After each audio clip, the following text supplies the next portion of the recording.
Durga Ravali icons YouTube channel. Friends, ఈరోజు మనం గెనిసిగడ్డ తోట వేసిన ప్లేస్కి వచ్చాము. ఇక్కడ మా ఊర్లోనే రైతు వేసాడు. ఇక్కడ ఎకరం దాకా వేసి వదిలేసాడు. ఫ్రెండ్స్, ఇది ఏందనేది చూద్దామని వచ్చాము. ఒకసారి చూద్దాం రండి. గత వర్షాలు పడినప్పుడు ఇది మొత్తం పాడైపోయింది బాగా పంట అంతా. ఒకసారి చూద్దాం రండి అసలు ఏమైంది దీనికి అనేది. ఇదిగో ఫ్రెండ్స్ చూడండి, మొత్తం ఇదిగో చూడండి ఎట్లా పాడైపోయిందో. ఈ ఎకరం దాకా వదిలేసారండి ఇక్కడ మొత్తం చూడండి.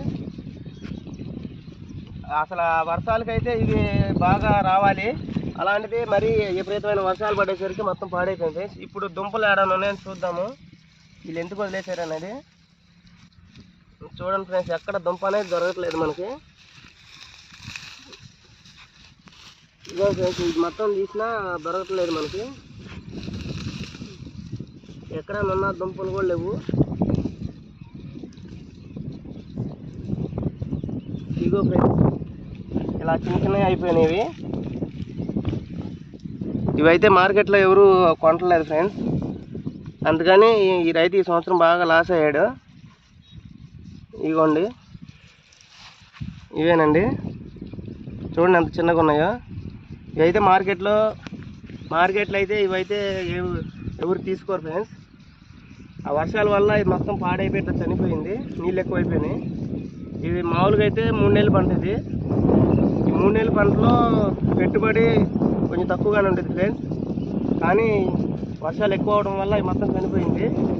చూడండి, మొత్తం వదిలేశాడు ఈ రైతు. ఈ సంవత్సరం అయితే ఫుల్గా లాస్ వచ్చింది. చూడండి, ఎక్కడ చూసినా చిన్న చిన్న అసలు దుంపే లేదు ఎక్కువ. ఎక్కడన్నా పీకదామన్నా దుంపలు దొరకట్లేదు.